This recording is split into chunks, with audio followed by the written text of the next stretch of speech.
Hello and welcome to the Chiropractic Educators Research Forum Conference, Keeping It Real, Practice Relevant Education.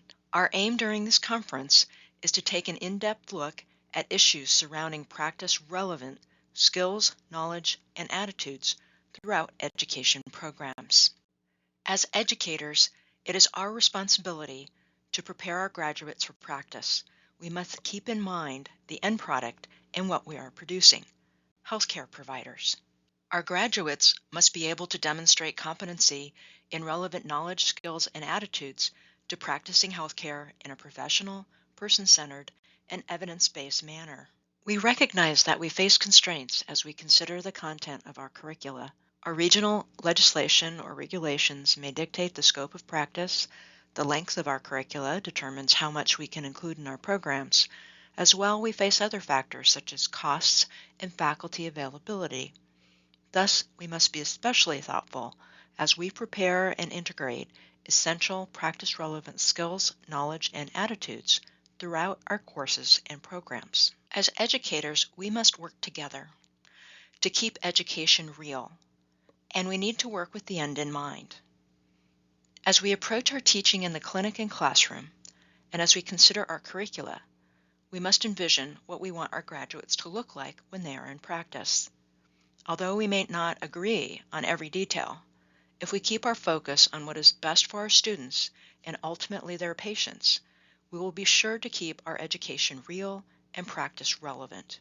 To discuss practice relevant education, we have invited a special guest to join us today.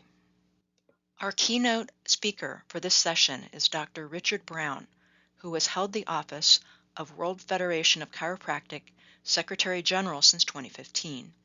In this capacity, he chairs the organizing committee of the WFC Global Education Conference and serves on the new WFC International Chiropractic Education Alliance. He has lectured at multiple chiropractic academic institutions throughout the world and was previously a senior lecturer at the Welsh Institute of Chiropractic, University of South Wales. He's an advisor to the USA International Board of Chiropractic Examiners and the Society for the United Kingdom Promotion of Chiropractic Education. He is an honorary fellow of AECC University College, and in 2022, he was made a visiting professor. He also holds fellowships of the Royal College of Chiropractors, British Chiropractic Association, International College of Chiropractors, and European Academy of Chiropractic. He has a Master's of Law degree from Cardiff University. He is an experienced chiropractic expert witness and has a particular interest in ethics and professional standards. Prior to serving in his current role with the WFC, Dr. Brown was in private practice for 25 years and continues to hold an active license in the United Kingdom.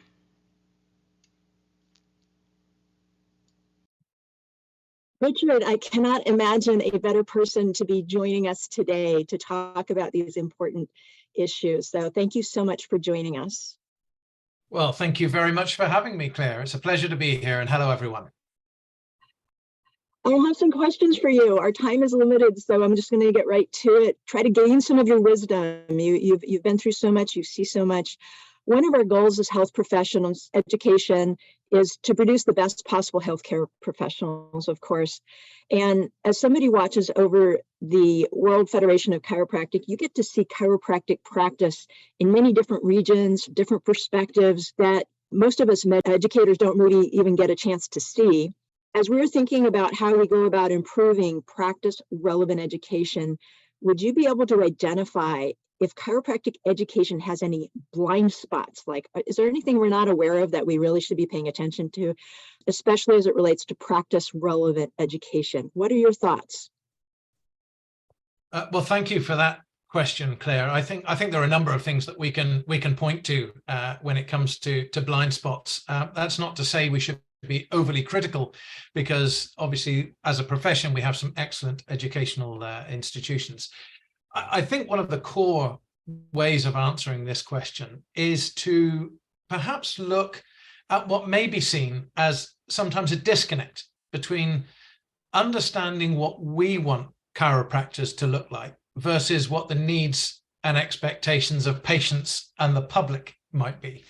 So I think we need to define those desired competencies in the health professions workforce generally, and then look at areas where I think we need to we need to review where we are. So things like embedding universally that shift to competency-based learning, recognizing the changes in student learning needs and styles, particularly post-pandemic.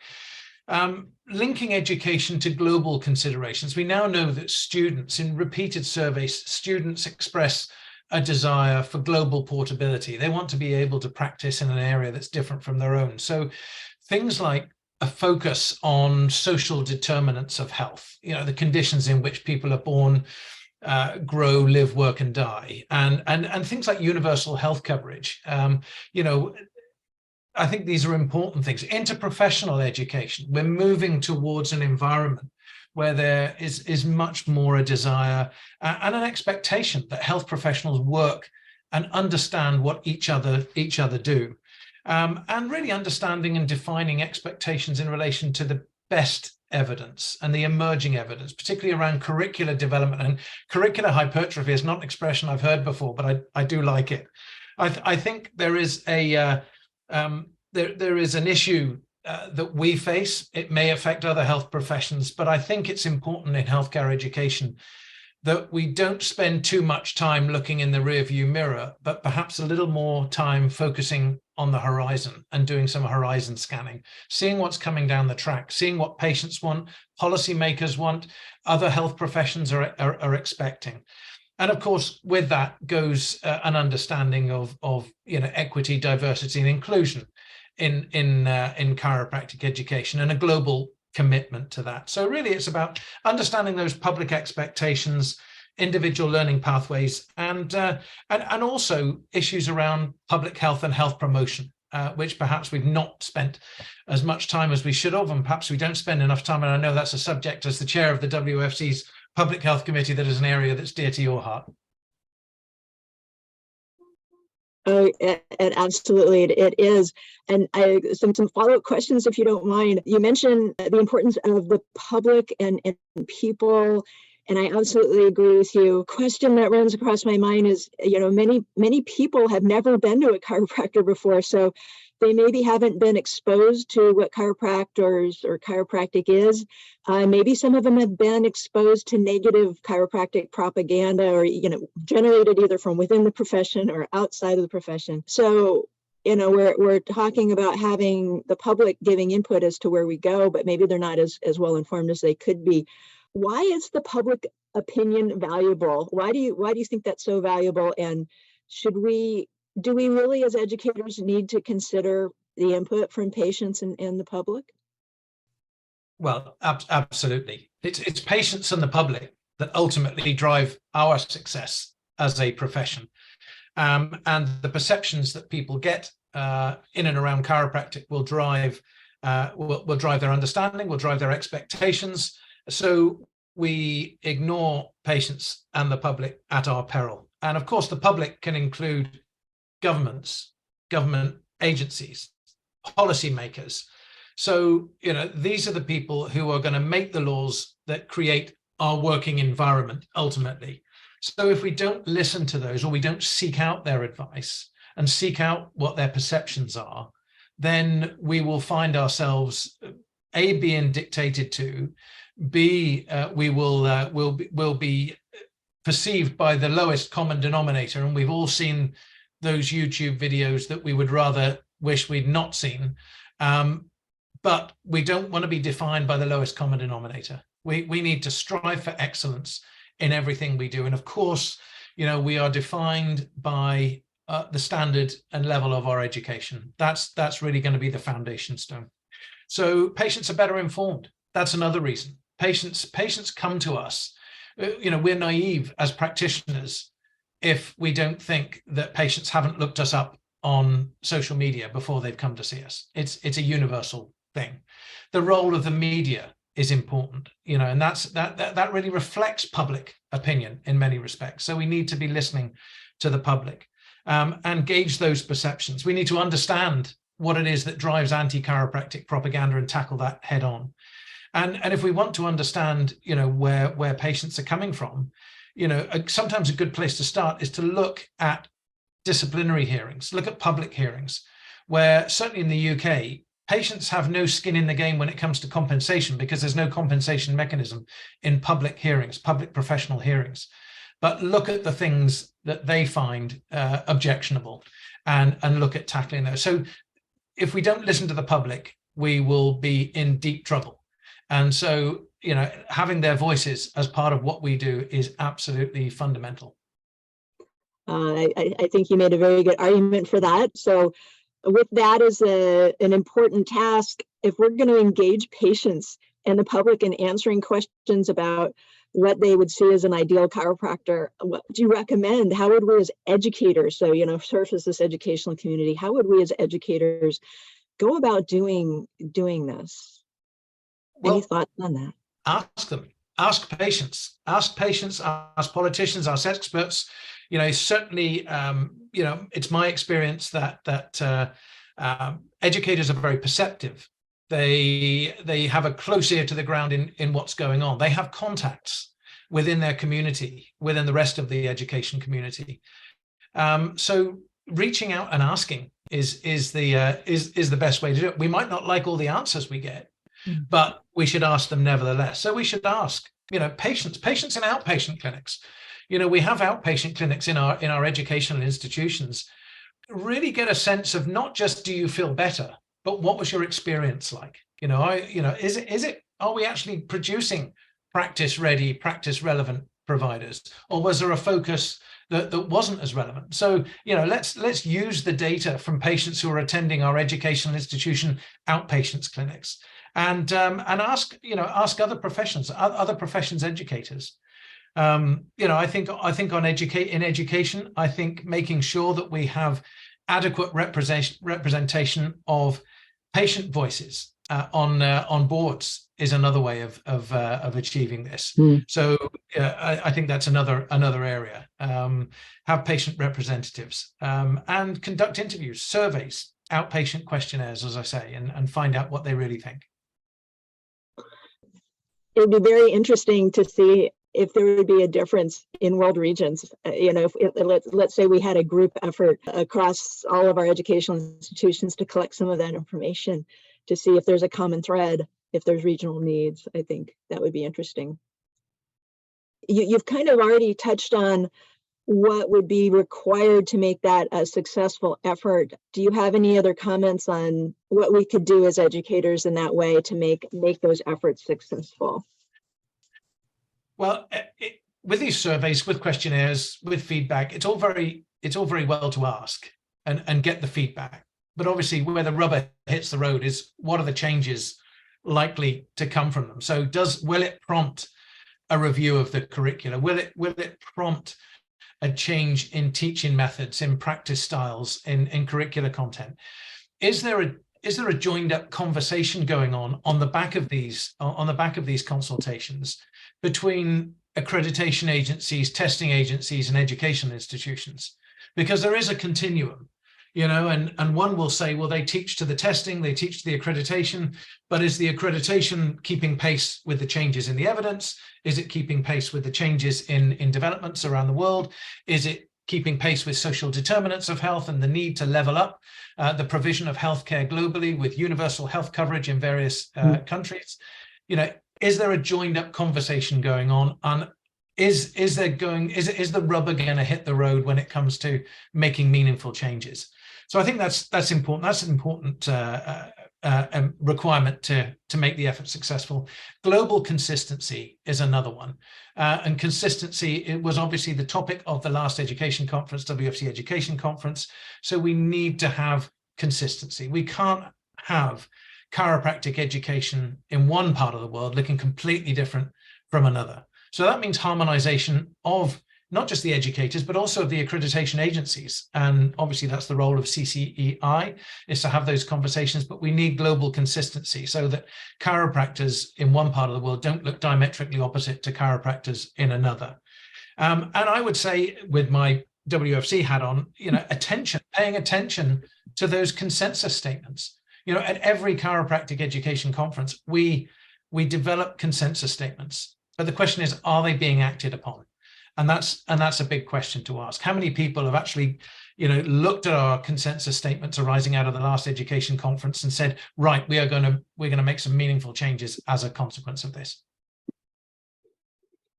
Well, WFC is certainly doing a lot of work, and I want to really kind of highlight that, of course. And I want to go to my last question for Dr. Brown so he can expand on this a little bit about WFC. What role does the WFC play in contributing to practice relevant education? You already kind of touched on it a little bit with the education concepts. If you have not been to the WFC website, it's very simple. It's wfc.org.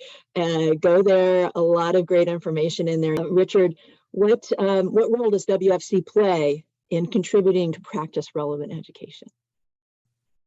Well, we've already touched on the education conference. We were in St. Louis last November, and we are now very actively planning for our next education conference in the city of Kuala Lumpur in Malaysia, which will take place at the end of October, beginning of November next year, 2024. And we're very excited about that. Of course, the education conferences bring the global education community together. You know, we have both internal and external presenters, so we're not just hearing the internal views of education from a health perspective. We're bringing in health experts, education experts from other parts of the healthcare community as well. And as I say, we develop consensus statements. And when I say we, I'm talking about all of the delegates coming together. This is not just, you know, statements that are produced on a whim. This is a dedicated session that is held at the conclusion of every education conference, which develops education statements or consensus statements from those who attended the actual event. So we have the education conference. We also have the International Chiropractic Education Alliance, which we announced at St. Louis, but now we have a steering committee and we've developed a framework, and we will be formally launching that in the fall and inviting all educational institutions around the world to join the Alliance. It is about a forum for best practice. It's a forum for discussion. It's a forum to develop consistent, high quality standards for education in chiropractic around the world. Yeah, what else is the WFC doing? Well, we provide a global perspective. So, you know, we are a global organization. We have over 90 national association members in 7 world regions. We have over 50 chiropractic educational institutions, which are listed on our website. And we understand that those institutions operate in a wholly different set of social determinants of health. Absolutely. Social, political, environmental, and economic environments. So this really drives the way that chiropractors are trained to be appropriate providers in that area. And I couldn't finish this question without making reference to the EPIC pillars. You know, this is something that the chiropractic WFC has promoted now for a number of years. And so not just in practice, but in education, we expect evidence-based, people-centered, interprofessional, and collaborative approaches to chiropractic education as well as practice. I love it. I love it. The EPIC acronym. Can you say the EPIC acronym one more time? EPIC. It's evidence-based, people-centered, interprofessional, and collaborative. Collaborative. I love it. I love it. And if you don't mind, one last question, or maybe I believe it's relevant. Isn't the WFC doing something with the World Health Organization on a workforce? His workforce kind of fits in a little bit with practice relevance, and that we are relevant to healthcare. Do you mind just saying a few things on what the WFC has been doing with the workforce? Just to frame the WFC's relationship with WHO. We are what is known as a non-state actor in official relations with the World Health Organization. We've held that status since 1997. So 26 years now, we're the only chiropractic organization to have this official status. And we work with a number of different departments within the WHO. Earlier this year, I attended the executive board meeting, and we, a few weeks ago, attended the World Health Assembly in Geneva.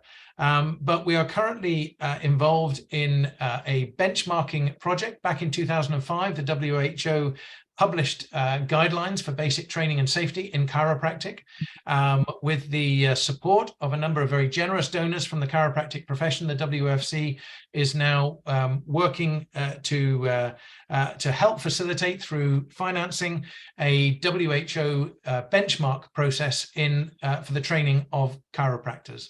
And we're very excited about that initiative. Wonderful. Thank you so much for sharing that. It's a lot of information to take in. Any last comments that you'd like to add to wrap up about practice relevant education? Look, Claire, I think that the title of this conference is hugely relevant. It's very pertinent. If our education is not practice relevant, then it is not fit for purpose.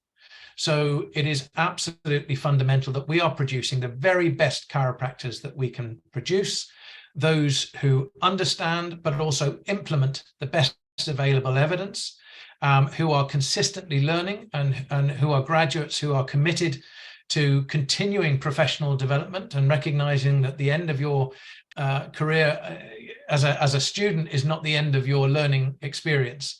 So we have a role to play in making sure that we have competence, not just in our means of assessing and diagnosing and managing patients, but we also have competence from a practical point of view as well. And it's important that we are developing and producing well-rounded practitioners who are fit for the 21st century to working in an interprofessional collaborative environment, and who put patients at the very heart of everything they do.